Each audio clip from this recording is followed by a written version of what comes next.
l'histoire vraiment fait triste. Parce que je suis une veuve. J'étais mariée à un musulman. Mère de 3 enfants. Dieu m'a fait grâce pendant son vivant, les 2 sont partis en Europe. Elles se sont mariées.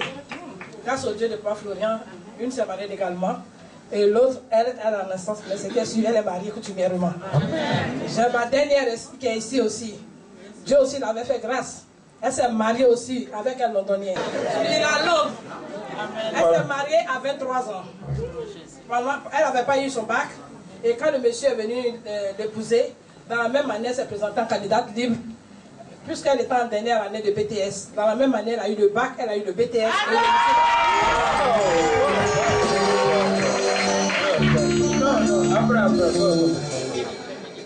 Mais, le monsieur, il a tout fait pour une femme. Le jeune s'est bien occupé de ma fille.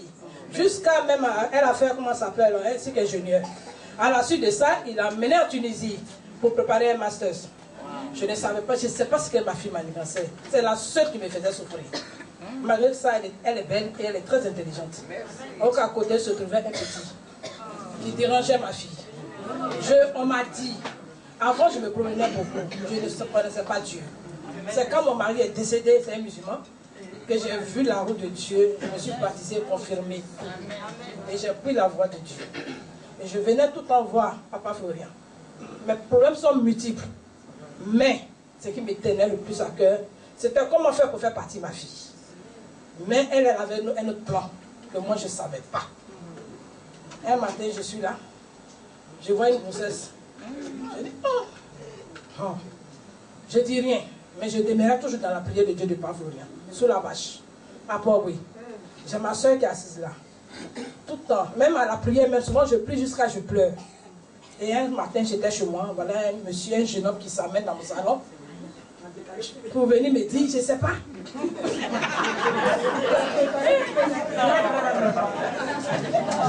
Il vient me voir pour me dire, je ne sais pas qu'est-ce qu'il voulait me dire, c'est ma soeur qui a répondu pour les nouvelles. Bon, enfin, je suis venue voir la maman de Fanta Pamela parce que, comme je suis l'auteur de la grossesse, j'ai dit, bon, ok, je n'ai pas compris et pour le moment, ce n'est pas l'heure.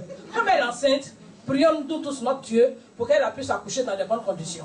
Et s'il y a quelque chose à dire, on dira après. J'étais vraiment fâchée contre ma fille. Grâce à ma soeur qui est là, elle m'a beaucoup parlé. En prière, partout où je vais dans prière, elle m'amène partout. Jusqu'à j'ai accepté ma fille. Mais le jour de son accouchement, c'était dur. Comme on avait le sang de Jésus, on s'est mis dessus, on a prié. Prié, prié. Une semaine, quelqu'un qui a mal au ventre, elle va à l'hôpital. Quand on dit monte, elle dort. Ventre là s'arrête. Il n'y a rien. Jusqu'à une semaine, on est allé à la clinique. Arrivé là-bas, le médecin dit non, il faut l'opérer. J'ai dit, Dieu de Papa Florian, tu as fait pour les autres. Mais moi, j'étais fait mal. Pourquoi tu veux qu'on opère ma fille?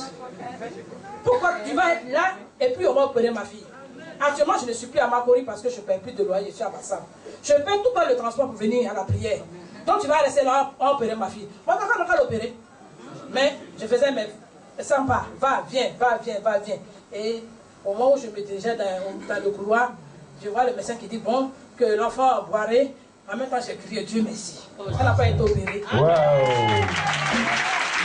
Mais ce n'est pas tout. Après l'accouchement, ma fille a eu 3 mois. Ce problème me fatigue, puisque ma fille est mariée. Son mari est à Londres. J'étais venu le mercredi à la prière. C'était ma première fois de venir à la prière du mercredi.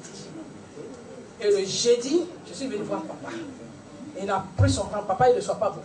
Mais ce jour-là, il a eu le temps de m'écouter. Il m'a dit, ma fille, accroche-toi à ton sang de Jésus.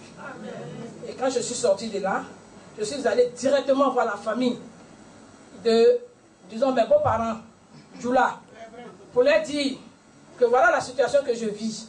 Ils disent, bon, va régler le problème avec ta fille. Ta fille est mariée, elle n'a qu'à retourner dans son foyer. C'est tout ce que nous savons. Qu'est-ce que tu veux faire de cet enfant? Fais de cet enfant. Que nous, on ne le reconnaît pas. Parce que ça a été conçu dans l'adultère. Je dis. Et j'ai moi-même appelé mes frères et sœurs, et ma maman y compris. On a tenu une petite réunion. Et j'ai invité le jeune homme qui l'enceintait avec lui-même sa famille. Ils n'ont qu'à venir. Et comme le mari même actuel à Londres, j'ai fait venir aussi un de ses parents. Ils n'ont qu'à venir pour ne pas qu'ils pensent que j'étais complice de ce qui s'est passé. Donc ils sont arrivés. On a tenu la réunion. Dieu merci. Comme papa m'a dit, accroche-toi à ton sang de Jésus. Quand on a fini de débattre le problème, on a fini de discuter et de tout, maintenant on va annoncer au jeune homme que cette femme-là est bel et bien mariée. Et que l'enfant que tu portes, à partir d'aujourd'hui, n'est pas ton enfant. Parce que l'enfant a été conçu dans le mariage. Donc considère qu'aujourd'hui, là, tu n'as pas d'enfant. En tant le jeune homme, dans ses pensées, il disait toujours que lui n'était pas prêt à laisser ma fille. Il n'était même pas prêt même. J'ai dit, si vraiment il y a un Dieu, tu vas partir sans même me dire au revoir. Et c'est comme ça, je me suis accroché au Dieu de Papa Florian. Quand on a eu la réunion du dimanche, après avoir parlé tout, il a accepté de se retirer. Amen. Que ma fille a menti en disant qu'elle n'était plus mariée, qu'elle était libre. Voilà pourquoi, comme lui aussi il aimait, voilà pourquoi il s'est engagé. Et je lui ai demandé, tu fais un enfant avec quelqu'un. Et comment se fait-il que tu vas changer le nom, tu ne vas pas mettre ton nom, mais c'est le nom de quelqu'un d'autre que tu dois mettre. Les stratégies que je ne savais pas, les deux, la petite, elle est française aujourd'hui, c'était les deux, quand elle va partir se faire un abri en France, et puis maintenant lui, il va la retrouver. En tant le monsieur de Londonien, qu'est-ce que moi je fais de lui? Le pauvre, toujours il m'appelle maman, je compte sur toi, je compte sur toi. Je dis je veux bien, mais c'est ma fille qui a le dernier mot. Qu'est-ce que je fais? Donc, j'étais venu expliquer à papa, et avec le sang de Jésus, le monsieur a décidé, juré devant tout le monde, qu'il se retirait purement et simplement. Mais ce que je demande encore, que le Dieu de Papa Florian continue ce qu'il a commencé, pour qu'elle retourne dans son foyer. Et si ce mariage aussi n'est pas pour elle, que Dieu aussi l'enlève là et lui met quelqu'un d'autre sur son chemin.